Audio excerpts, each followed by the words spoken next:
நம்முடைய பிதாவாகிய தேவனாலும் கர்த்தராகிய இயேசுவினாலும் பரிசுத்த ஆவியினாலும் உங்களுக்கு கிருபையும் சமாதானமும் ஆசீர்வாதமும் தங்கி பெருகட்டும். சாத்தானுடைய தந்திரங்கள் என்கிற தலைப்பில் நாம் கர்த்தருடைய வார்த்தையை தியானித்து கொண்டிருக்கிறோம். நாம் 7 காரியங்களை அதை குறித்து தியானித்திருக்கிறோம். கர்த்தர் தொடர்ந்து நம்மோடு கூட பேசுவாராக. வாசிக்கலாம். நாம் தொடர்ந்து வாசித்து தியானித்து கொண்டிருக்கிற 2 கொரிந்தியர் 2ஆம் அதிகாரம் அதனுடைய 11வது வசனத்தை வாசிக்கலாம். சாத்தானாலே நாம் மோசம் போகாதபடிக்கு அப்படி செய்தேன். அவனுடைய தந்திரங்கள் நமக்கு தெரியாதவைகள் அல்லவே. பிசாஸ் என்றும் சாத்தான் என்றும் மோசம் போக்குகிற பெரிய வலு சர்ப்பம் என்றும் அவனை அடையாளம் காட்டுகிறதான தேவன் சாத்தானுடைய தந்திரங்களுக்கு நீங்களும் நானும் விலகி உங்களையும் என்னையும் காத்து கொள்ள வேண்டும் என்று விரும்புகிறார். 4 காரியங்களை 4 நாட்களாக தியானித்தோம். கடந்த வாரத்தில் 3 காரியங்களை நம்ம ஒரு வேத பகுதியை வாசித்து தியானித்தோம். 1, அவன் மனக்கண்களை குருடாக்குகிறவன். 2, செயல்பட முடியாதபடி கட்டி வைக்கிறவன். 3, கீழ்ப்படிதலற்றவர்கள் ஆக்குகிறவன். 4, பொய் பேச தூண்டுகிறவன். 5, 6, 7 காரியங்களுக்காக லூக்கா எழுதின சுவிசேஷத்திலிருந்து 4ஆம் அதிகாரம் 2வது வசனம் முதல் 13வது வசனம் வரைக்கும் உங்களுக்கு சுட்டி காண்பித்து 3 காரியங்களை ஆண்டவராகிய இயேசு கிறிஸ்து மனுஷகுமாரனாக இந்த உலகத்தில் வாழ்ந்தபோது சாத்தான் அவருடைய ஊழியத்தின் ஆரம்பத்தில் தந்திரமாய் வந்தவரை சோதித்து வஞ்சிப்பதற்கு ஏதுவாக எப்படி கிரியை செய்தான் என்பதை குறித்து 3 காரியங்களை உங்களுக்கு சொன்னேன். முதல் காரியம், சூழ்நிலையை சாதகமாக்கி வஞ்சிக்கிறவன் அல்லது நம்மை ஏமாற்றுகிறவன். அல்லேலூயா. 2வதாக, அழிந்து போகிற உலகத்தின் மேன்மையை அடையாளம் காட்டி நம்மை வஞ்சிக்க பார்க்கிறவன். அல்லேலூயா. 3வதாக, நம்மை துணிகரங்கொள்ள செய்து நம்மை வஞ்சிக்கிறவன் அல்லது அதுதான் அவனுடைய தந்திரம் என்று சொல்லி கடந்த நாட்களில் 7 காரியங்களை மொத்தம் தியானித்து விட்டோம். இன்றைக்கு நம்ம தியானிக்க இருக்கிறதான காரியம் 8வதாக, தடை பண்ணுகிறவன். 1 தெசலோனிக்கேயர் 2ஆம் அதிகாரம் அதனுடைய 18வது வசனத்தை வாசிக்கலாம். ஆகையால் நாங்கள் உங்களிடத்தில் வர 2 தரம் மனதாயிருந்தோம். பவுலாகிய நானே வர மனதாயிருந்தேன், சாத்தானோ எங்களை தடை பண்ணினான். அப்போஸ்தலனாகிய பவுல் தன்னுடைய ஊழியத்தின் அனுபவத்தில் சாத்தான் தந்திரமாக தன்னுடைய பிரயாணத்தை அல்லது ஊழியத்தை தடை பண்ணுகிற, சுவிசேஷத்தை தடை பண்ணுகிற ஒரு காரியத்தை தான் தெசலோனிக்கேய சபைக்கு சொல்லுகிறார். இந்த தெசலோனிக்கேய சபையாரை போய் பார்க்க வேண்டும் என்று பவுல் சில முறை முயற்சிக்கிறார். அல்லேலூயா. தன்னுடைய உடன் ஊழியக்காரனோடு கூட அந்த இடத்திற்கு போய் அந்த சபையாரை பார்க்க வேண்டும், அவர்களை விசாரித்தறிய வேண்டும் என்று சொல்லி அவர் முயற்சிக்கிறார். ஆனால் சாத்தான் அந்த பிரயாணத்தை தடை பண்ணுகிறான். நான் இந்த இடத்துல இருந்து தடை பண்ணுகிறவன் என்கிற தலைப்பை மட்டும் எடுக்கிறேன். அவன் சாதாரணமாய் நீங்கள் நினைத்து விடக்கூடாது. உங்களுடைய ஒவ்வொரு காரியங்களையும் அவன் தடை பண்ண விரும்புகிறான். அல்லேலூயா. அவனுடைய வேலையே தடை பண்ணுகிறது. ஆண்டவருடைய வேலை என்ன? மீகா 2ஆம் அதிகாரம் 13வது வசனத்தில் நீங்கள் வாசிக்கிறதான வேளையில் தடைகளை நீக்கி போடுகிறவர் என்று சொல்லி வேதம் சொல்கிறது. அல்லேலூயா. ஆண்டவருடைய வேலை தடைகளை நீக்கி போடுகிறது. சாத்தானுடைய வேலை என்னன்னா தடைகளை உண்டு பண்ணுவது. தேவனுடைய பிள்ளைகள் இந்த காரியங்களில் தான் ஜாக்கிரதையாக இருக்க வேண்டும். நீங்க எளிதிலே அவனுடையதான தந்திரங்களை என்ன பண்ண முடியாது, கண்டுபிடிக்க முடியாது. உங்களுடைய ஆவிக்குரிய கண்கள் திறக்கப்பட்டிருக்காவிட்டால் அவன் எப்படியாய் தந்திரமாக சில காரியங்களை தடை பண்ணுகிறான். அவன் உங்களுடைய ஆவிக்குரிய வளர்ச்சியின் மேன்மையை தந்திரமாய் தடை பண்ணுவான். உங்களுடைய சரீர வாழ்க்கையின், சுக வாழ்க்கையின், சமாதான வாழ்க்கையும் அவன் நன்றாய் அறிந்திருந்து தந்திரமாய் தடை பண்ணுவாங்க. அதோடு மட்டுமல்ல, உங்களுடைய பூமிக்குரிய ஆசீர்வாதங்களை அவன் தடை பண்ணுகிறவனாயிருக்கிறான். அல்லேலூயா. மொத்தத்தில் ஆவிக்குரிய, பூமிக்குரிய சரீர பகுதிகளை அவன் வரவேண்டிய நன்மைகள் வராதபடிக்கு, உங்களை சிறுமைப்படுத்தும்படிக்கு அவன் தடை பண்ணுகிறவனாயிருக்கிறார். நீங்கள் ஆவிக்குரிய கண்கள் திறக்கப்படாதவர்களாயிருந்தால், உங்களுடைய மனக்கண்கள் இன்னும் திறக்கப்படாத ஒரு அனுபவம் உடையவர்களாயிருந்தால், இன்னும் குருடாகி போன மனக்கண்களை உடையவர்களாயிருந்தால், நீங்கள் அவனுடைய தந்திரத்தை என்ன பண்ண முடியாது, கண்டுபிடிக்க முடியாது. நீங்கள் என்ன நினைப்பீர்கள்? இது தற்செயலாக நடக்கிறது. அல்லேலூயா. யாருக்கு நடக்காததா? எனக்கு நடக்கிறது. அவன் பல விதங்களிலே அதை தடை பண்ணுவான். நல்ல கவனிங்க. பவுல் தன்னுடைய வாழ்க்கையிலே பிரயாணம் பண்ண எத்தனிக்கிறதான வேளையில இப்படியாய் நான் நினைக்கிறேன். என்னுடைய நினைப்பு வெளிப்படையாகவும் அவன் பிரயாணம் பண்ண முடியாதபடி சில தடைகளை உருவாக்கி இருக்கலாம். விரோதமான பிரதிகூலமான சூழ்நிலைகளை ஏற்படுத்தி இருக்கலாம். அல்லேலூயா, அல்லேலூயா. அதே போல பவுலினுடைய சரீரம் ஏற்கனவே பலவீனப்பட்ட ஒரு சரீரம். அந்த பலவீனத்தோடு கூட அவன் செல்ல முடியாதபடி அதிகமாய் தந்திரமாக பலவீனத்தை உண்டு பண்ணி இருக்கலாம். ஒரு மனசோர்வை உண்டு பண்ணி இருக்கலாம். ஏதோ ஒரு காரியம் அவனை மீண்டும் மீண்டும் அந்த தெசலோனிக்கே சபையை சென்று பார்க்க முடியாதபடி, அந்த சபையை விசாரிக்க முடியாதபடி, அந்த சபையை மறுபடியும் கிறிஸ்துவுக்குள் தேறினவர்களாக நிறுத்த முடியாதபடி தடை பண்ணி இருக்கலாம். தடை பண்ணுகிறவன் அவன் நம்முடைய வாழ்க்கையில தடையை கொண்டு வருகிறான். நம்முடைய சரீரத்தின் சுகத்தை இழக்கச் செய்து, மனதிலே சோர்வுகளையும் அசதிகளையும் தந்து, நித்திரையை தந்து, அவன் நம்மை தடை பண்ணுகிற சத்துருவாய் அல்லது சாத்தானாய் இருக்கிறான். முதலாவது அவன் எதை தடை பண்ணுகிறான் தெரியுமா?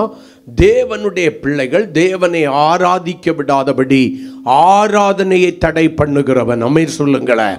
அல்லேலூயா. அவனுக்கு முதல் காரியமே எங்கே இருக்கிறது? தேவன் இந்த ஜனத்தை எனக்கென்று ஏற்படுத்தினார், இவர்கள் என் துதியை சொல்லி வருவார்கள் என்று வேதம் சொல்கிறது. தேவன் ஒரு ஜனத்தை ஆயத்தம் பண்ணுவதற்கு காரணம் என்ன? அந்த ஜனம் தன்னை ஆராதிக்கிறவர்களாயிருக்க வேண்டும். ஆபிரகாமின் சன்னதியே தேவன் தனக்கென்று தெரிந்து கொள்வதற்கு ஒரு நோக்கம் உண்டு, அவருக்கு ஒரு எதிர்பார்ப்புண்டு. என்ன? இந்த ஜனங்கள் என்னை ஆராதிக்கிறவர்களாயிருக்க வேண்டும், நான் இவர்கள் நடுவிலே வாசம் பண்ண வேண்டும். அல்லேலூயா. இதுதான் தேவனுடைய விருப்பம். இந்த ஜனங்கள் எகிப்திலே அடிமைப்படுகிற ஒரு காரியம் இருக்கிறது. யாத்ராகமத்தின் புஸ்தகம் 7ஆம் அதிகாரம் அதனுடைய 16வது வசனத்தை வாசிக்கலாம். அவனை நோக்கி, வனாந்திரத்தில் எனக்கு ஆராதனை செய்ய என் ஜனங்களை அனுப்பிவிட வேண்டும் என்று சொல்லும்படி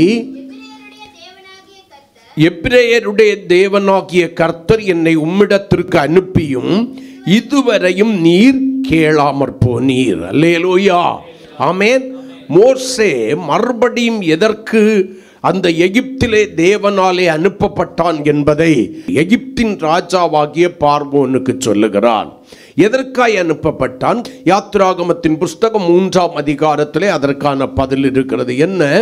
அவர்களை அங்கிருந்து விடுதலையாக்கி தேவனை ஆராதனை செய்யும்படியாக ஆராதிக்கிற ஜனமாய் மாற்றி, பாலும் தேனும் ஓடுகிறதான நலமும் விசாலவுமான ஆபிரகாமுக்கு தேவன் வாக்கு பண்ணியிருந்த கானான் தேசத்திலே கொண்டு வைக்க வேண்டும். அந்த கானானிலே அவர்கள் நடுவிலே நானும் வாசம் பண்ண வேண்டும். அவர்கள் என்னை என்ன பண்ண வேண்டும்? இரவும் பகலும் ஆராதிக்கிறவர்களாய் மாற வேண்டும். இது தேவனுடைய திட்டம். இன்னொரு வசனத்தை கூட உங்களுக்கு நான் அடையாளம் காட்டுகிறேன். அந்த யாத்ராகமத்தின் புஸ்தகம் 5ஆம் அதிகாரம் 2வது வசனத்தை வாசிக்கலாம். அதற்கு பார்வோன், நான் இஸ்ரவேலை போகவிட கர்த்தரின் வார்த்தையை கேட்கிறதற்கு அவர் யார்? அவர் யார்? நான் கர்த்தரை அறியேன், நான் இஸ்ரவேலை போக விடுவதில்லை என்று சொன்னான். அல்லேலூயா. மறுபடியும் தேவன் மோசே ஆரோனை அனுப்பி இந்த பார்வோனோடு கூட சொல்லுகிறார்கள், எனக்கு ஆராதனை செய்யும்படி என்னுடைய ஜனங்களை என்ன பண்ணிவிடு? நீ அனுப்பிவிடு. இவன் அனுப்ப மாட்டான், இருதயத்தை கடினப்படுத்திக் கொள்வான். ஆரம்பத்தில் என்ன கேட்கிறான்? அவர் யாரு? அந்த கர்த்தர் யாருப்பா? நான் அறியேன் அந்த ஆளை. அவர் யார் என்று எனக்கு தெரியாது. எனக்கு தெரிந்ததெல்லாம் எகிப்தின் தெய்வங்களாகிய என்னுடைய தெய்வங்கள் தான்.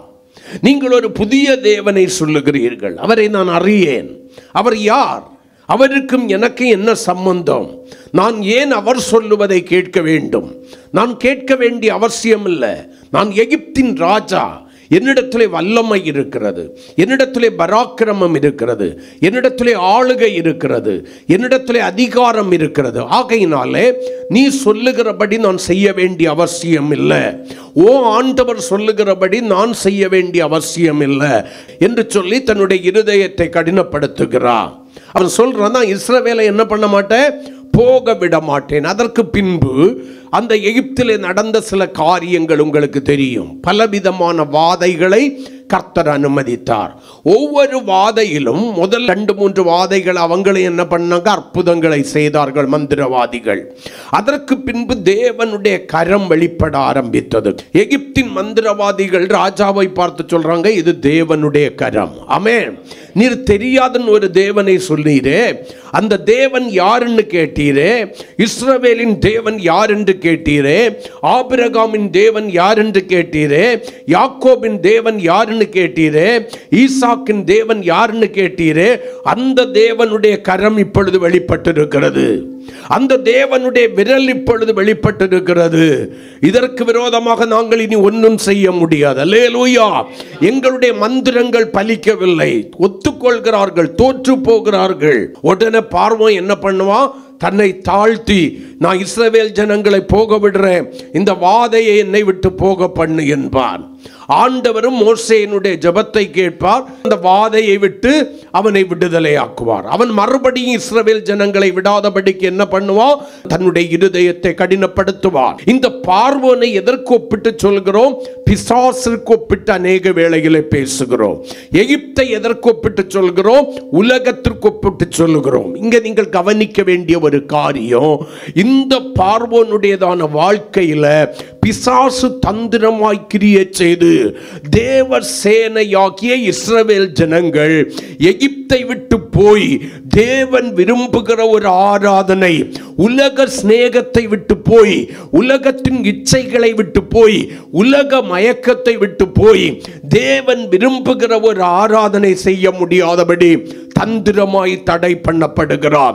என்னை கேட்கிற எனக்கு பிரியமான தேவனுடைய பிள்ளையே, நம்முடைய வாழ்க்கையில எல்லாம் சரியா தான் இருக்கும். நாளைக்கு ஆராதனைக்கு போகணுங்கிற வாஞ்சை இருக்கும். ஆனால் அந்த ஆராதனைக்கு போற நேரத்துக்கு நல்லா இருக்கிற வீட்டுக்குள்ள மாறி மாறி என்ன ஆயிரும்? திடீரென்று சொல்லி ஒரு சண்டையை கொண்டு வந்துடுவான். கணவன் ஒன்றை சொல்ல, மனைவி ஒன்றை சொல்ல, மனைவி ஒன்றை சொல்ல, கணவன் ஒன்றை சொல்ல, பிள்ளைகள் இன்னொன்றை சொல்ல, அங்கே ஒரு பெரிய பிரச்சனை நடந்து என்ன பண்ணிரோம்னா ஆராதனையை விட்டு விடுவார்கள். பிரச்சனை பெருசாக ஆரம்பிக்கும். யாருமே அந்த நேரத்துக்கு ஆவிக்குரிய தேவனுடைய பிள்ளைகள், ஆகா நான் ஆராதனைக்கு போக முடியாதபடி சத்துரு பயங்கரமா தந்திரமா கிரியை செய்கிறான், சண்டையெல்லாம் வந்து பார்த்துக்கலாம், போய் முதல்ல தேவனை ஆராதித்து கொண்டு வருவோம் என்று சொல்லி நம்ம புறப்பட்டு வரும்போது போய் சண்டை இல்லாதபடி கர்த்தர் மாற்றுவார். சிலர் சொல்லி இருக்காங்க, ஏன் பிரதர் வரல, ஏன் சிஸ்டர் வரல ஆராதனைக்குன்னா, சில வேளைகளில் என்ன பாஸ்டர் சொல்ல, எல்லாம் கிளம்பணும். ஒரு சின்ன வார்த்தை அது பெரிய பிரச்சனை ஆயிற்று. அது பெரிய பிரச்சனை ஆயிற்று. அடுத்து என்னது ஆராதனைக்குன்னு சொல்லி அங்கே படுத்துக்கிட்டோம். கொஞ்ச நேரத்தில் பிரச்சனை எல்லாம் முடிஞ்சிச்சு. ஆராதனைக்கு போண்டான்னு சொல்லி ஒரு முடிவு உண்டாக்குன உடனே அந்த பிரச்சனையெல்லாம் என்ன பண்ணியாச்சு? மாறி போயாச்சு. அப்ப இதற்குள்ளாய் தந்திரமாய் கிரியை செய்கிறவன் யார்? நீங்கள் என்ன செய்திருக்க வேண்டும்? ஆண்டவருடைய சமூகத்திலே ஜெபித்து ஆராதனைக்கு கிளம்பணும். இதுக்குள்ளால சாத்தான் தன்னுடைய தந்திரத்தை வெளிப்படுத்துகிறான். நான் ஆராதனைக்கு போனா தேவன் மகிமைப்படுவார், போகலைன்னா சாத்தான் மகிமைப்படுவார். நான் ஆராதனைக்கு போயினா பரலோகம் களி கூறும், நான் போகலைன்னா சாத்தானுடைய சேனைகள் களி கூறும். அவன் ஜெயிக்கிறதுக்கு நான் விட மாட்டேன். ஆமென், அல்லேலூயா. இரண்டாவது நான் சுருக்கமா சொல்றேன், நல்லா தான் இருப்பாங்க. அந்த ஆராதனைக்கு வருகிற நேரத்துக்கு ஏதாவது ஒரு பலவீனம், ஏதாவது ஒரு பலவீனம், அல்லது தலைநாள் ஒரு பலவீனம், அந்த பலவீனம் தொடர்ந்து இருந்து கொண்டே இருக்கும். நல்லா கவனிங்க, ஒரு தலைவலியா இருக்கும், ஒரு சரீர வலியா இருக்கும், இல்லை சரீரத்தில் ஏற்படுகிற இன்னொரு உபாதையா இருக்கும். ஏதோ ஒரு பிரச்சனையை கொண்டு வருவான். சரீரத்தில் ஒரு பிரச்சனை, ஐயோ இன்னைக்கு போக முடியாது, இன்னைக்கு போக முடியாது. சிலர் பெற்றோர் வந்திருப்பாங்க, பிள்ளைங்க வராது, எங்கன்னு கேட்டால் சொல்லுவாங்க, கொஞ்சம் உடம்பு முடியலை, வீட்டில் விட்டுட்டு வந்தோம். யோசித்து கொள்ளுங்கள். அது உங்க சரீரத்திலேயா இருக்கலாம், உங்க பிள்ளைகளுடைய சரீரத்திலேயா இருக்கலாம். வர முடியாதபடி ஒரு பலவீனத்தை கொண்டு வருவான். அந்த பலவீனம் வரும்போது நீங்க அவனுடைய தந்திரம் என்பதை அறிந்து கொள்ள வேண்டும், அதை மேற்கொள்ள வேண்டும். நீங்க அங்க செய்ய வேண்டியது என்ன? என்னை பலப்படுத்துகிற கிறிஸ்துவினாலே எல்லாம் செய்ய எனக்கு பலன் உண்டு. நாம் போறது தேவ சமூகம். தேவன் எனக்கு சுகம் தந்தா நான் திரும்பி வாரேன். அவர் கொன்று போட்டால் அங்கே நான் செத்து போயிடுறேன், ஆனா என்னை கொன்று போட மாட்டார். அப்படி அநேக தேவனுடைய பிள்ளைகள் சாத்தானுடைய தந்திரத்தை ஜெயித்து என்ன பண்ணுவாங்க தெரியுமா? ஆராதனைக்கு வருவாங்க, பலவீனர்களாய் வருவாங்க, வேதனையோடு கூட வருவாங்க. திரும்பி போகும்போது சுகமாய் கடந்து செல்வார். இதுக்குள்ளால தந்திரமாக நம்முடைய வாழ்க்கையில இந்த ஆராதனைக்கு போக முடியாதபடி தடை பண்ணுகிறது யார்? இந்த பலவீனத்தை என்னுடைய சரீரத்திலே கொண்டு வந்தது யார்? இந்த வேதனைகளை என்னுடைய சரீரத்திலே பெருக பண்ணுகிறது யார் என்கிற தெளிவற்றவர்களாக நீங்கள் அநேக வேளையிலே இருக்கிறபடியினால் தான், உங்களுடைய மனக்கண்கள் குருடாக்கப்பட்டிருக்கிறபடியினால் தான் அவனுடைய தந்திரத்திற்கு நீங்கள் இடம் கொடுத்து விடுகிறீர்கள். 3 நல்லா தான் ஓடிக்கிட்டு இருக்கும். ஒன்னி நைட்டு ஒரு விருந்து வரும், இல்லைன்னா காலையில் அந்த நேரத்துக்கு வரும். முக்கியமானவங்க ஒன்றும் பண்ண முடியாது, அவங்களா சந்தோஷமா அனுப்பணும், நண்பர்களா இருக்கும். விருந்து வந்தாச்சு, வந்துட்டாங்க, என்ன பண்றது, வேற வழி இல்லை. தப்பா நினைப்பாங்க, அது சாத்தானுடைய தந்திரம் என்பதை அறியாமல் இருக்கிறோம். உடனே உட்கார்ந்து அவங்களுக்காக அந்த நாளை ஆராதனைக்கு போகாதபடிக்கு அந்த நாளை அவர்களுக்கு செலவழிச்சிடுவோம். விழுந்து விழுந்து உபசரிப்போம், விழுந்து விழுந்து எல்லா காரியங்களையும் செய்திருப்போம். அவங்க போய் யாரோ 3வது ஒரு நபர்கிட்ட சொல்லி இருப்பாங்க, போனோம், இனி அந்த வீட்டுக்கு போக மாட்டேன். ஏன்னு கேட்டா சொல்லுவாங்க, சரியா அவங்க உபசரிக்கவே இல்லை, ஆராதனையை விட்டுக்கிட்டாக இருந்து. அப்ப தோணும், இதுக்கு நான் என்ன பண்ணியிருக்கலாம், ஆராதனைக்கு போயிருக்கலாம். அல்லேலூயா. நான் சொல்றேன், கர்த்தருடைய நாளில் கர்த்தரை ஆராதிக்க வேண்டிய நாளில் அப்ப இல்ல, அப்பனுக்கு சுப்பம் வந்தா கூட சரி, முடிஞ்சா என் கூட ஆராதனைக்கு வா, முடிஞ்சா கர்த்தரை நான் ஆராதிக்க போறேன், என் கூட வா. இல்லைன்னா வீட்டில் உட்கார்ந்துக்க, என்னால் முடிஞ்ச சில காரியங்களை செய்து வச்சிருக்கிறேன், பாக்கி உள்ள பொருள் எல்லாம் இருக்கு, நான் வர்றது இத்தனை மணிக்கு தான் வருவேன், நீ சமைச்சு சாப்பிடு. வருகிறேன் என்று சொல்லுகிறவர்கிட்ட நீங்க பிஃபோரா சொல்லிடணும், ஞாயிற்றுக்கிழமை வரணுமா, மத்தியானத்துக்கு பிறவைக்கு இத்தனை மணிக்கு பிறவைக்கு வாங்க. நீங்க ஒரு நாளைக்கு முன்னால வந்தீங்கன்னா ஒன்னி எங்க கூட ஆராதனைக்கு வரணும், இல்லைன்னா நீங்க என்ன பண்ணணும், நீங்களே சமைச்சு சாப்பிடணும். இல்லைன்னா காலையில பேக்கப். ஏன்னா விருந்தாளிகளை கவனிக்கலைன்னா தப்பு. நமக்கு 4 பேர் வேணும். தப்பா பேசுவாங்க, பாஸ்டர் அவன் வீட்டுக்கு போனேன், அவன் தாலி அர்த்த வேதத்துக்கு தான் போவேன்னு போயிட்டான். ஏன் நம்மளை விட்டையும் அது முக்கியமா? எஸ், நான் சொல்வேன், என்னை மீட்ட ஆண்டவரை நான் ஆராதிப்பது எல்லாவற்றை பார்க்கலும் முக்கியம். அதுக்கு தான் மரண கண்ணியை உடைத்து என்னை சத்துருவனுடைய கரத்திலிருந்து விடுதலை ஆக்கி, சிங்கத்தின் வாயிலிருந்தும் காண்டாமிருகத்தின் கொம்பிலிருந்தும் என்னை மீட்டு, அக்னியில் இருந்தும் கர்த்தருக்கு ஸ்தோத்திரம், வெள்ளத்தின் ஆழங்களிலிருந்து என்னை பாதுகாத்து மீட்டு இன்னும் இந்த உலகத்தில் வைத்திருக்கிறது எதுக்கு தெரியுமா? ஆண்டவரை ஆராதிப்பதற்காக. அவர் கேட்கிறது ஒரே ஒரு நாள் தான்.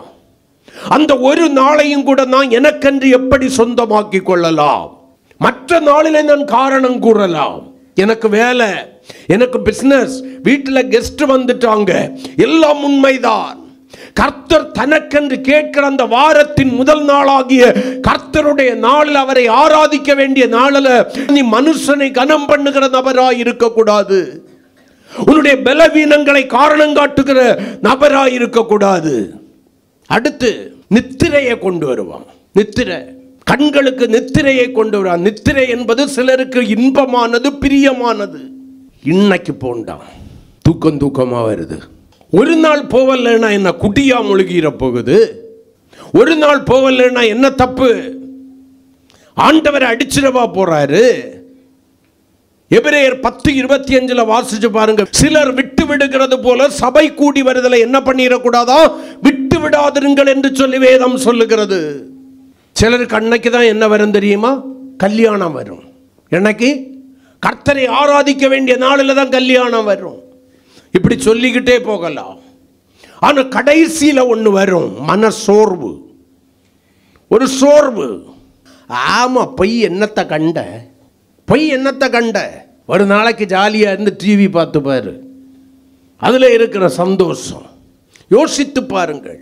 எத்தனையோ காரியங்களை சொல்லலாம். அன்னைக்கு பார்த்து வேலையை கொண்டு வந்துடுவான், அது வரைக்கும் வேலை கிடைக்காது. சொல்லுங்க, இன்னைக்கு வார வருமானம் எனக்கு வேண்டாம், கர்த்தர் தாரது போதும். 6 நாள் வருமானம் வரலையா, பரவாயில்ல, இன்னைக்கு வேண்டாம், வருகிற நாட்களில் கர்த்தரதை எனக்கு கூட்டி தருவார். இப்படி சொல்லிடுறதுங்க. எனக்கு சூழ்நிலை எனக்கு இல்லை பாஸ்டர் தெரியும். இப்படி உனக்கு தெரிஞ்சதுனால தான் நீ இன்னமும் இப்படி இருக்கிறேன். உன் சூழ்நிலையை என்னைக்கு கர்த்தருக்கு தெரியப்படுத்திருப்பியோ அன்னைக்கு கர்த்தருடைய சூழ்நிலைகளை மாற்றி அமைத்திருப்பார். கர்த்தருடைய சூழ்நிலைகளை மாற்றி அமைத்திருப்பார். என்னுடைய சூழ்நிலை எனக்கு தெரியும், எனக்கு தெரியும், எனக்கு தெரியுங்கிறது வரைக்கும் கடந்த வாரம் சொன்னதை சொல்றேன். சூழ்நிலைகளை காரணம் காட்டி உன்னை தடை பண்ணுகிறவன் ஆமை சொல்லுங்களேன். அல்லேலூயா. ஆராதனைக்கு கூட சூழ்நிலைகளை காரணம் காட்டி தடை பண்ணுவான். யோசித்து பாருங்க. ஆனா ஆண்டவர் எதுக்கு நம்மளை அழைச்சாரு? அவரை ஆராதிப்பதற்கு. அல்லேலூயா. அவரை பரிசுத்த அலங்காரத்துடனே தொழுது கொள்ள வேண்டும் என்கிறதான அழைப்பு நமக்கு கொடுக்கப்பட்டிருக்கிறது. ஆண்டவராகிய இயேசு கிறிஸ்து மனுஷ குமாரனாக இந்த உலகத்தில் வாழுகிறதான வேளையில் யோவான் எழுதின சுவிசேஷம் 4ஆம் அதிகாரம் 24வது வசனத்தை கொஞ்சம் வாசிச்சு பாருங்க. என்ன சொன்னாருன்னு பார்க்கலாம். தேவன் ஆவியாய் இருக்கிறார். தொழுது கொள்கிறவர் என்பது என்ன? அவரை ஆராதிக்கிறவர்கள் ஆவியோடும் உண்மையோடும். எபிரேயர் 10:25 நமக்கு பார்த்ததுபடி சபை கூடி வருதலை சிலர் விட்டு விடுகிறது போல விட்டு விடாமல் அவரை தொழுது கொள்ள வேண்டும், ஆராதிக்க வேண்டும். ஆவியோடும் உண்மையோடு நிறைந்த ஒரு ஆராதனை தேவனுக்கு தேவை. அதுக்காக இரத்தத்தை சிந்தி உங்களையும் என்னையும் மீட்டு கொண்டார். உங்களையும் என்னையும் தெரிந்து கொள்வதற்கு நோக்கம் என்ன தெரியுமா? தேவனுடைய பிள்ளைகள் சபை கூடி வருதலை விட்டுவிடாமல் சபையில வந்து தேவனை கர்த்தருடைய நாளில் ஆராதிக்கிறவர்களாய் மாற வேண்டும், ஆராதிக்கிறவர்களாய் மாற வேண்டும். ஆனா சாத்தான் என்ன பண்றான்? தன்னுடைய தந்திரத்தினாலே தேவனுடைய பிள்ளைகள் தேவனை ஆராதிக்க முடியாதபடி என்னென்ன இடையூறுகளை கொண்டு வர முடியுமோ அந்த இடையூறுகளை எல்லாம் இருதயத்திலும் சிந்தையிலும் சரீரத்திலும் வாழ்க்கையின் முறைமைகளிலும் கொண்டு வந்து தடை பண்ணுகிறான். ஆராதனைக்கு போய் சொன்னா நீ ஆசீர்வதிக்கப்பட்டிருவேன்னு அவனுக்கு தெரியும். ஆராதனைக்கு போய் சொன்னா ஆண்டவருக்கு பிரியமானவனாய் மாறிடுவேன் அவனுக்கு நன்றாய் தெரியும். ஆகையினால்தான் அதை தடை பண்ண விரும்புகிறான். அவனுடைய வேலை தடை பண்ணுகிறது. அவன் பிரயாணத்தை மட்டுமல்ல தடை பண்ணுகிறவன். படிக்கணும், நாளை எக்ஸாம், இன்னைக்கு மட்டையை போடு. நீ முக்கி படிச்சாலும் கடைசியில ஒண்ணும் கிடைக்காது. நீ கர்த்தரை தேடிட்டு போய் முட்டாம படிச்சு பாரு, ஈஸியா புரியும். நினைக்கிறதுக்கு மேல மார்க் கிடைக்கும். தேவன் உனக்கு உதவி செய்வார் எல்லா விதங்களிலும். அல்லேலூயா. நம்ம சர்ச்சுக்கு ஒரு பிரதர் வந்துட்டு இருந்தார். இப்ப அவர் இல்ல. ஒரு நாளைக்கு அவர் ஆராதனைக்கு கிளம்பணும். கையில காசு இல்லை பஸ்ஸுக்கு கொடுக்க. ஒரு சின்ன தொகை வேணும். ஆனா வர்றதுக்கு அவர்கிட்ட காசு இல்லை. ஒரு மனசு சொல்லி இருக்கு, நீ எதுக்கு போற? இன்னொரு மனசு சொல்லுது, யார்கிட்டையாவது கடன் வாங்கிட்டு போ. அவர் சொன்னாராம், நான் நடந்தாகிலும் ஆராதனைக்கு போவேன். ஆமேன்னு சொல்லுங்களேன். நான் நடந்தாகிலும் இன்னைக்கு ஆராதனைக்கு போவேன். அங்கிருந்தே நடந்தாரு. வேர்க்க வெறுவிருக்க என்ன பண்ணினாரு? ஆராதனைக்கு வந்தாரு. நான் கேட்டேன், என்ன பிரதர் இன்னைக்கு லேட்டுன்னு? எல்லா நாளும் சீக்கிரம் வந்துடுவார். அவர் எனக்கு சொன்னார், பாஸ்டர் நீங்கள் வேற யாருக்கிட்டையும் சொல்லிடக்கூடாது. இப்படி ஒரு சூழ்நிலை. எனக்கு ஒரு வாஞ்ச, சாத்தா மகிமைப்பட்டுடக்கூடாது, தேவன் மகிமைப்படணும். நமக்கு எல்லா வசதிகளையும் கர்த்தர் தந்திருக்கிறாரு. ஆமென். அல்லேலூயா. ஆனா நம்ம எதையோ காரணம் காட்டி ஆராதனைகளை அசட்டை பண்ணுகிறோம். எபிரேயர் 10:25 மனசுல பதிச்சுக்குங்க. சிலர் விட்டு விடுகிறதை போல சபை கூடி வருதலை விட்டு விடாதிருங்கள். வாசிக்கலாம், அதை ஒண்ணு வாசிச்சுட்டு போயிடுவோம். சபை கூடி வருதலை சிலர் விட்டு விடுகிறது போல ஆமென் நாமும் விட்டு விடாமல் என்ன பண்ணிட்டு இருக்கணுமா? ஒருவருக்கொருவர் புத்தி சொல்ல கடவோம். நாளானது எந்த நாள்?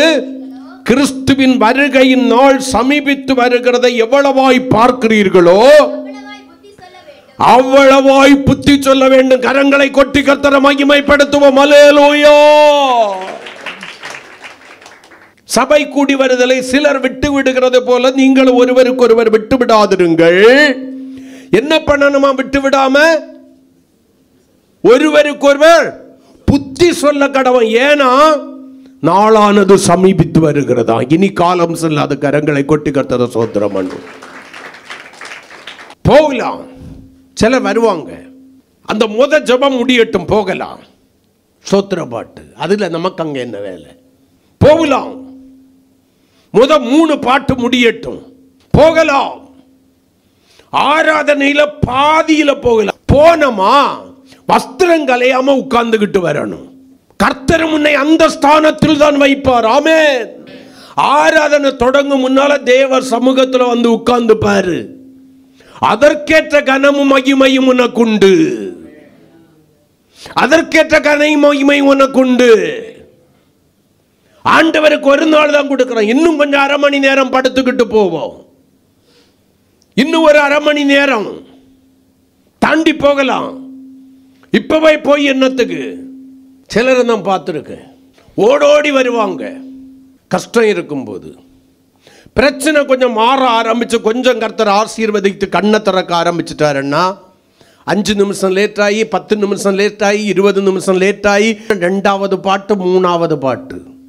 அதே ஆளுக்கு கொஞ்சம் முந்தின நாட்களை நீங்க பார்த்தீங்கன்னா சோத்திரம் பண்ண ஆரம்பிக்கும் முன்னாலே ஆளு பிரசன்ட். யாருடைய தந்திரம்? உன்னை இயக்குகிறது யார்? உன்னை ஏவுகிறது யார்? அவனுக்கு நல்லா தெரியும். நீ தேவனை கனம் பண்ணினா அவர் உன்னை கனம் பண்ணிடுவார்னு கரங்களை கொட்டி. அல்லேலூயா. நீ தேவனை கனம் பண்ணினா அவர் உன்னை கனம் பண்ணுவார்னு தெரியும். பிள்ளையாம பார்த்து சொல்றாரு பாலாக்கு, நீ கனமடையாதபடிக்கு கர்த்தர் உன்னை என்ன பண்ணாரு? தடுத்தாரு. நான் உன்னை கனம் பண்ணணும்னு நினைச்சேன், நீ கனமடையாதபடிக்கு கர்த்தர் உன்னை தடுத்தாரு. மனுஷனால் வருகிற கனம் நமக்கு தேவையில்லை. நீ பெற வேண்டிய கனத்தையும் மகிமையும் இன்னொருவன் பெறுவான். ஹல்லேலூயா. கர்த்தரை தேடுறதுக்கு என்ன பண்ணணும் தெரியுமா? வாஞ்சையோடு முந்தி கொள்ள வேண்டும். தேவ சமூகத்தில் நாம் முதலா போகணும். சாத்தானுடைய தந்திரத்தை பாருங்களேன். வீட்டில் மணிக்கூர் கணக்கில் கீழே இருப்பாங்க, மணிக்கூர் கணக்கில் கீழே இருப்பாங்க. திங்கிறது கூட கீழே இருந்து திம்பாவ. ஆனால் சர்ச்சில் வந்து இருக்கிற சேர்ல இருந்து எந்த ஜபத்துக்காவது ஆராதனைக்காவது கொஞ்சம் கீழே இருந்துடாத, முட்டு போடாத. Prestige problem. மற்றவங்க என்னத்தை முட்டு போடுறவையெல்லாம் பைத்தியக்காரன், முட்டு போடுறவையெல்லாம் பைத்தியக்காரன். முடியல முட்டு போட, ஓகே. வயோதிகம், ஓகே, நான் குறை சொல்லல. முடியல, நான் அதை குறித்து குறை சொல்லல. சேர்ல தான் இருக்க முடியும், அதை குறித்து நான் குறை சொல்லல. ஆனால் பிரச்சனைன்னு வந்துட்டா போதும். பிரச்சனை, நான் சிலரை பார்த்துருக்கேன், பிரச்சனைன்னு வந்துட்டா போதும். எப்போ சேரில் இருந்து அவங்க கீழே இறங்கி இருந்தாங்கன்னு கேட்டால் போதும். அப்போ கீழே ஒரு கர்ப்பவதி கீழே இருக்க முடியாது, ஓகே. சரீரத்தில் முடியாத பலவீனம் கீழே இருக்க முடியாது, ஓகே. எனக்கு முட்டுல பெயினா இருக்கு, முட்டு போட முடியாது, ஓகே. கீழே உட்கார முடியாது. தடை பண்ணுகிறவன், ஆண்டவர் விரும்புகிறபடி அவரை ஆராதிக்க கூடாதபடி, ஆசீர்வாதத்திற்கு ஏதுவான கனம் பெறுவதற்கு ஏதுவான ஆராதனை செய்ய முடியாதபடி தடை பண்ணுகிறவன், ஆராதனைக்கு வர முடியாதபடி தடை பண்ணுகிறவன், அது அவனுடைய மிகப்பெரிய தந்திரம். அவனுடைய தந்திரத்தில் சிக்குண்டிருக்கிறாயோ தேவ சபையே. என்னுடைய விருப்பம் அல்ல இதை குறித்து பேசணும்னு. ஆண்டவர் தந்து இதைதான் பேசணும்னு சொல்லி அந்த வசனத்தை தந்ததுனால தான் எழும்பி நிற்கிறேன். அவனுடைய மிகவும் பெரிய தந்திரத்தில் சிக்குண்டு வஞ்சக வலையிலே விழுந்து கிடக்கிறாயோ சபையே. விரும்பாம மனமடிவோடு கூட வருகிறாயோ. யாரோ உன்னை இயக்கி கொண்டு வந்து கொண்டிருக்கிறார்களோ, உனக்கு வர வேண்டிய கனத்தையும் மகிமையும் தேவன் தடுத்து விடுவார். ஜாக்கிரதை. உண்மையாய் ஆராதிக்கிறவனுக்கு தெரியும் அதில் இருக்கிற நன்மைகள். ஆமென் சொல்லுங்களேன். ஆமென். பவுலுக்கும் சீலாவுக்கும் தெரியும், கட்டப்பட்டு உள்காவறையிலே நான் அடைக்கப்பட்டிருந்தாலும். ஆமென். நம்ம என்ன பண்ணியிருப்போம்? இந்த கட்டையை வச்சுக்கிட்டு எங்க போய் ஆராதிக்க? ஆண்டவரை தானே தேடுறான், ஏன் இதெல்லாம் வருது? கட்டை தந்தே ஒன்னு சோதிச்சு பார்ப்பாரு, இந்த கட்டையும் வச்சுக்கிட்டு ஆராதிக்கிறியான்னு. தொடங்கினா கட்டெல்லாம் திருப்பிண்டு போனது. கரங்களை கொட்டி கர்த்தரை மகிமைப்படுத்துவோம். ஐயோ, எனக்கெல்லாம் வாய் திறக்கும், பயங்கர பயங்கர பிரச்சனை. ஓ, முடியாது, கை கொட்ட முடியாது, கையில் வாதம். கொட்டி பாரு. நான் சொல்றேன், அது வாதம் இல்லை, பிரெஸ்டீஜ் ப்ராப்ளம். இவன் சொல்லி நான் என்னத்துக்கு கொட்டானோ? மனுஷனுக்கல்ல, தேவனுக்கு ஆராதனை. நானும் உங்களை போல ஒருவன், சாதாரண மனுஷன். கரங்களை கொட்டி அல்லேலூயா. அப்பிரயோஜனமானவன். என்ன இதில் கொண்டு வந்து நிறுத்தி இருக்கிறார் ஒரு போதகனாக. ஒன்று தெரியுமா? உங்களை விட தண்டனை எனக்கு அதிகம். ரெண்டாவது, துதிக்காதபடி தடை பண்ணுகிறவன். ரோமர் 1:21 வாசிங்க. அவர்கள் தேவனை அறிந்தவர்கள் தான், அவரை தேவன் என்று மகிமைப்படுத்தாமலும் ஸ்தோத்தரியாமல் இருந்து தங்கள் சிந்தனையினாலே வீணரானார்கள்.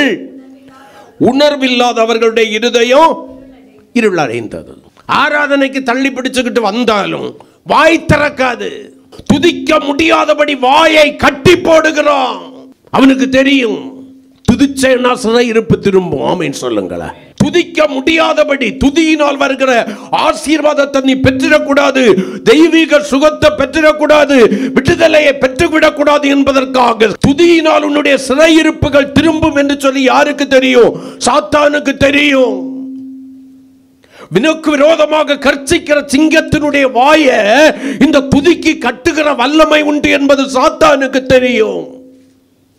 உன் சரீரத்தில் இருக்கிற குத்துகிறதான, முள்ளாயிருக்கிறதான அந்த பலவீனத்தை பிடுங்கி போடுறதுக்கு இந்த துதிக்கு வல்லமை உண்டு என்பது சாத்தானுக்கு தெரியும்.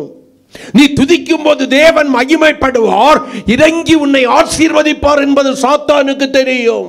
இருதயத்தை இருளடைய செய்து உணர்வற்றதாக்குகிறார். நீ துதிச்சிடக்கூடாது. துதிக்காத. வெக்கம். துதிக்காத. ஐயே, கேவலம். வாயை திறந்து தேவனை துதிக்கிறது கேவலம். அவங்ககிட்ட என்ன எதிர்பார்க்கிறது தெரியுமா? துதியும் ஸ்தோத்திரமும் கனமும் புகழ்ச்சியும் அவர் ஒருவருக்கு செலுத்த வேண்டும் என்று விரும்புகிறார். கரங்களை கொட்டி. தானியேல் ஒன்னும் செய்யல, துதிச்சான்.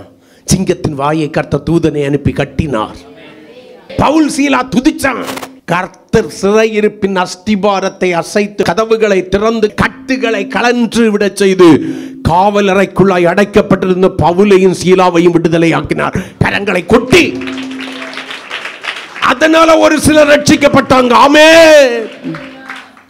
நீ துதிச்சு விடுதலை பெற்றுட்டா அது நிமித்தம் சிலர் ஆண்டவரை அறிவார்கள். முழு பலத்தோடு துதி. யார் என்னன்னு நினைச்சா என்ன பைத்தியக்காரன் நான் நினைக்கட்டும், பைத்தியக்காரன் நினைக்கட்டும். என் வேலை தேவனை துதிக்கிறது.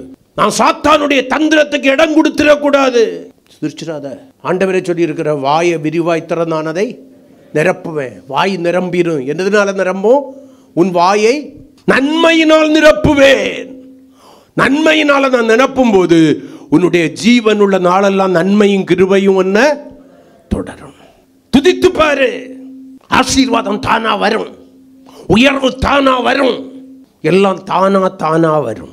விடுதலை தானாக உருவாகும். ஒருத்தங்களுக்கு சொன்னாங்களாம் கேன்சர் கட்டி. அப்ப 7 நாள் உபவாச கூட்டம் அன்னைக்கு வந்திருந்தாங்க.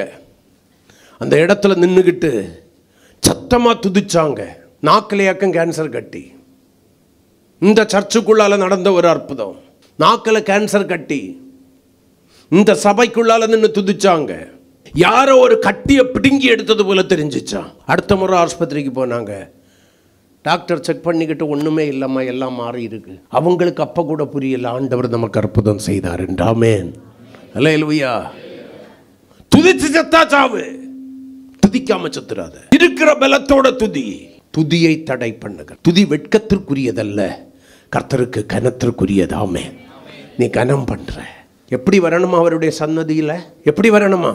துதித்தலுடனே அவர் சன்னதி முன் வாருங்கள். நாமல்ல, அவரே நம்மை உண்டாக்கி இருக்கிறார். சொல்லிக்கிட்டே போகலாம், நேரம்தான் இல்லை. 3, ஜெபத்தை தடை பண்ணுகிறவன். ஜெபத்தை வாசிக்கலாம். மத்திய எழுதின சுவிசேஷம் 17ஆம் அதிகாரம் 21வது வசனம். இந்த ஜாதி பிசாசு ஜெபத்தினாலும் உபவாசத்தினாலுமே அன்றி மற்ற எந்த விதத்தினாலும் புறப்பட்டு போகாது என்றார். இந்த தந்திரமாக நம்மை வஞ்சிக்கிறது ஒரு ஜாதி பிசாசு. அந்த ஜாதி போகணும்னா என்ன பண்ணணுமா? ஜெபம் பண்ணணுமா? ரெண்டையும் சேர்த்து எடுக்கலாம், வேண்டாம். ஜெபிக்க வேண்டுமா? அது வரைக்கும் சும்மா இருக்கும் இந்த ஃபாலோ போன செல்ஃபோனு. நான் அடிக்கடி சொல்லுவேன், அதை எடுத்து ஆஃப் பண்ணி போட்டுட்டாவது ஜெபம் பண்ண போங்க. சைலண்டில் போட்டு கமத்தி போட்டுட்டாவது ஜெபம் பண்ண போங்க.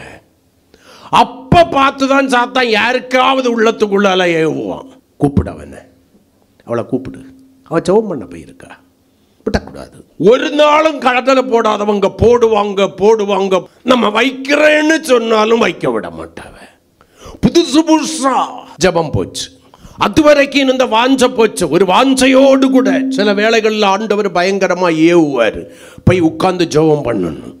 அந்த நேரத்தில் தான் சாத்தான் தந்திரத்தை வெளிப்படுத்துவான். எப்படி? ஒன்னி யாராவது வந்து வாசல் கதவை தட்டிக்கிட்டு இருப்பாங்க. எனக்கு தெரிஞ்ச ஒரு அருமையான சகோதரி உண்டு. அவங்க ஜெப அறைக்குள்ளால போயிட்டாங்க. அறையெல்லாம் கிடையாது. போன உடனே அந்த வீட்டில் ஒரு கிச்சன், அதுக்கு மேலே உள்ளால போனீங்கன்னா ஒரே ஹால். இதுதான் அவங்க அறை. இந்த கிச்சனை விட்டு அந்த பக்கம் ஜெபிப்பதற்கென்று சொல்லி முழங்கால் படி இட்டுட்டாங்கன்னா ஆண்டவரே வந்து கதவை தட்டினா கூட அவங்க எழும்பி கதவை திறக்க போறது கிடையாது. எனக்கு ஜெபம் முக்கியம். நான் தேவனோடு கூட பேசுகின்ற வேளை அவர் என்ன ஜெபிக்க தூண்டி இருக்கிறாரு. அவங்க சொல்லுவாங்க, அந்த வேளையில நான் அதிகமான வெளிப்பாடுகளை பெறுகிறேன். நம்முடைய ஜெப வாழ்க்கை எப்படி தெரியுமா? ஒரு போனோட முடிஞ்சு போயிருது, யாரோ வர்றதோட முடிஞ்சு போயிருது. தூங்குகிற பெட்டை விட்டு எழும்பி முழங்கால் படியிடாதவங்க எத்தனை பேரு? அப்படியே ஜெபம் பண்ணு எழும்பினாலும் எதையோ சிந்திச்சுக்கிட்டு ஆமேன்னு சொல்றவங்க எத்தனை பேரு? எத்தனை பேர் ஜெபம் என்பதை என்னன்னு தெரியாம ஜெபிப்பதற்கு மனதற்றவர்களாய் இருக்கிறீர்கள். தேவன் பல முறை ஏவினாலும் சரி, ஜெபத்திற்கும் உங்களுக்கும் சம்பந்தம் இல்லாத வாழ்க்கை வாழ்றீங்க. ஜெபிக்க வேண்டிய நேரத்தில் வேற எதையோ செய்துகிட்டு இருக்கிறீங்க. சாத்தானுடைய தந்திரம் என்ன தெரியுமா? ஜெபிக்க வேண்டிய நீ ஒன்ன ஜெபிக்காம பார்த்துக்கிட்டான்னா கர்த்தருக்கு ஸ்தோத்திரம், அவன் எளிதாய் ஜெயித்து விடுவான். ஆமென். ஜெபிக்க வேண்டிய ஒன்ன அவன் ஜெபிக்காம தடை பண்ணிட்டான்னா அவன் எளிதாய் ஜெயித்து விடுவான். ஜெபம் மிகவும் முக்கியமானது தேவனுடைய பிள்ளையே. ஜெபம் தான் உன்னுடைய உயிர் நாடி. அது வரைக்கும் கண்ணை மூடி தூங்கினாலும் தூக்கம் வராது. ஜெபம்னு போய் முட்டு போட்டுக்கிட்டு சுவாத்திரம் பண்ணினா போதும். நம்ம ஜெபம் பண்ண இருந்தோங்கிறதே மறந்துடுவோம். சில வேளைகளில் ஜெபிக்கும் போது நம்மை ஆவிக்குள்ளாய் மாற்றி அதிசயங்களை காணும்படியாக சில வேளைகளில் கர்த்தர் நம்முடைய கண்களுக்கு அசதியை கொண்டு வருவார். நான் அதை சொல்லலை. அதுக்காக நீ தூங்குறதெல்லாம் நான் அசதின்னு சொல்ல மாட்டேன், தரிசனம்னு சொல்ல மாட்டேன். மதியினம். தூக்கத்துக்கு முக்கியத்துவம் கொடுக்கிற. தூக்கம் உனக்கு கந்தைகளை உடுத்து வைக்கும் என்று சொல்லி வேதம் சொல்லுகிறது. உன் தரித்திரம் வழிப்போக்கனை போல மாறும் என்று சொல்லி என்னுடைய வேத புஸ்தகம் தூக்கத்தை குறித்து உன்னையும் என்னையும் எச்சரிக்கிறது. தூக்கம் அன்பே பிரதானம்னு ஒரு பாட்டு உண்டு. அதை நம்ம எப்படி பாடணும் தெரியுமா? தூக்கமே பிரதானம், நல்ல தூக்கமே பிரதானம். ராத்திரி தூங்கு, பகல் தூங்கு, காலையில தூங்கு, மாலையில தூங்கு, கிடைக்கிற நேரம் எல்லாம் தூங்கு. கர்த்தர் தமக்கு பிரியமானவனுக்கு நல்ல நித்திரை கொடுக்கிறார்.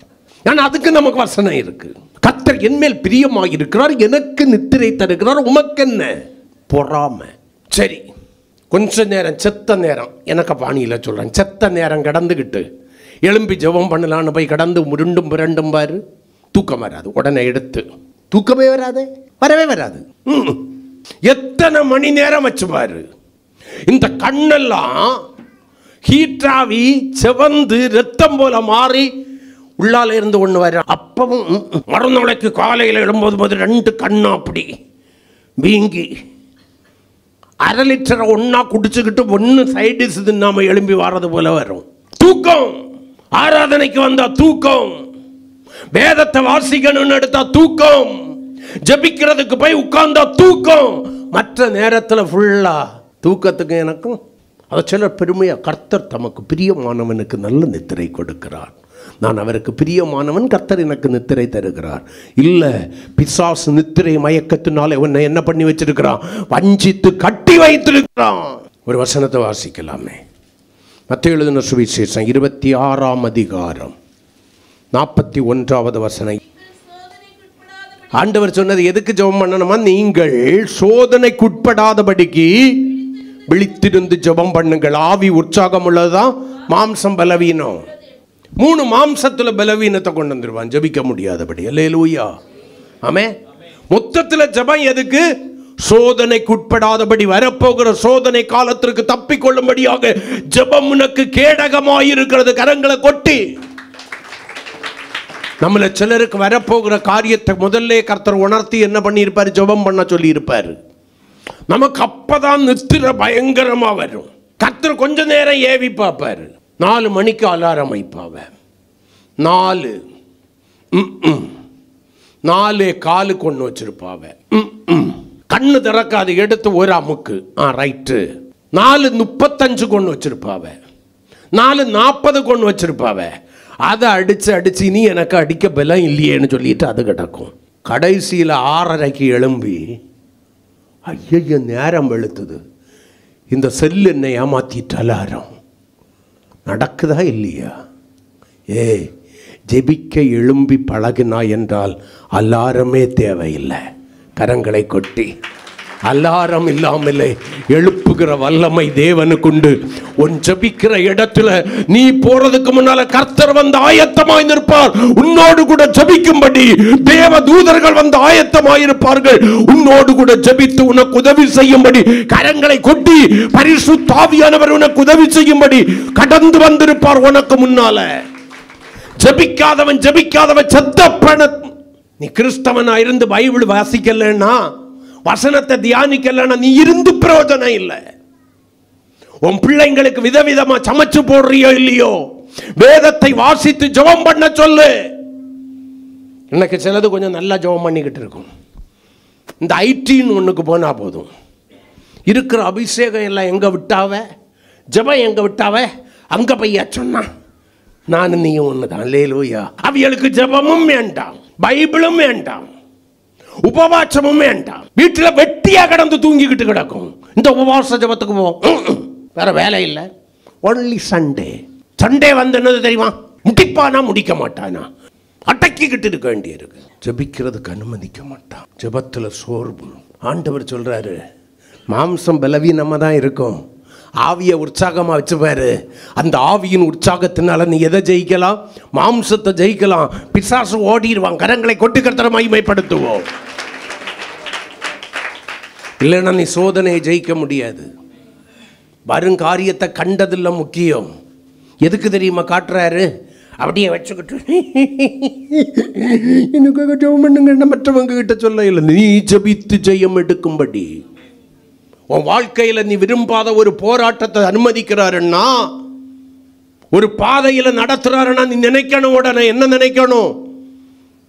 நான் ஜெபிக்கும்படி கர்த்தர் என்னை ஏவுகிறார். ஆமென். நான் ஜெபிக்க வேண்டிய வேளை என்னுடைய ஜெபம், விசுவாசத்தோடு கூடிய ஜெபம் எனக்கு இதுல இருந்து ஒரு விடுதலையை கொண்டு வரும். பிள்ளை கிட்ட சண்டை போடுறதை நிறுத்து, மனைவி கிட்ட சண்டை போடுறதை நிறுத்து, கணவன் கிட்ட சண்டை போடுறதை நிறுத்து, போய் முழங்கால் போடு. உன்னுடைய சாமர்த்தியம் சாதிக்க முடியாததை உண்மையான தேவ பிள்ளைகளுடைய முழங்கால்கள் சாதிக்கும். ஆமேன் சொல்றவங்க ஒரு அல்லேலூயா சொல்லுங்க. ஆமே ஆமே. உன்னுடைய முழங்கால்களுக்கு சாதிக்கும் வல்லமை உண்டு சபையே. முழங்காலிலே நின்றவன் தோற்று போனதில்லை. அவன் தோற்று போனதை போல தெரிந்தாலும் அவனை கர்த்தர் உயர்த்துவார். ஆமென். அவன் தோற்று போக மாட்டான், அவள் தோற்று போக மாட்டாள். நீ மனுஷனோடு போராடுறதை நிறுத்தி தேவனோடு கூட போராடு. உன் இருதயத்தை அவருக்கு முன்னால ஊற்றிடு. அந்நாளே உன்னுடைய இருதயம் நிந்தையினால் நிரம்பி இருக்கலாம், பெண்ணினாலுடைய வார்த்தைகள் உன்னை உருவ குத்தி இருக்கலாம். போ, தேவ சமூகத்தில் விழுந்து கட. அன்பு சகோதரனை விழுந்து கட. கர்த்தர் மறு உத்தரவு தருவார். ஆமென் சொல்லி இருக்கிறார். என்னை நோக்கி கூப்பிடு, நான் உனக்கு உத்தரவு கொடுப்பேன். வரப்போகிற சோதனை காலத்துக்கு தப்பணும்னா விழித்திருந்து ஜபிக்கிறவர்களாய் மாறணும். ஜபிக்க பழகுங்கள். ஜப வாழ்க்கைக்கு சொல்லி தனி ஷெட்யூல் வச்சுக்குங்க. அந்த ஜபம் தேசத்திலே உங்களை உயர்த்தி வைக்கும்.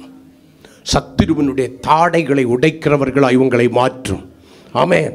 அவனுடைய தந்திரத்தை ஜெயிக்க கற்றுக்கொள்ளுங்கள். ஆமென். ஜபிக்க முடியாதபடி தடை பண்ணுகிறது உங்களுடைய மாம்ச பலவீனம் அல்ல, அதற்குள்ளாய் மறைந்திருக்கிறவன் சாத்தான்.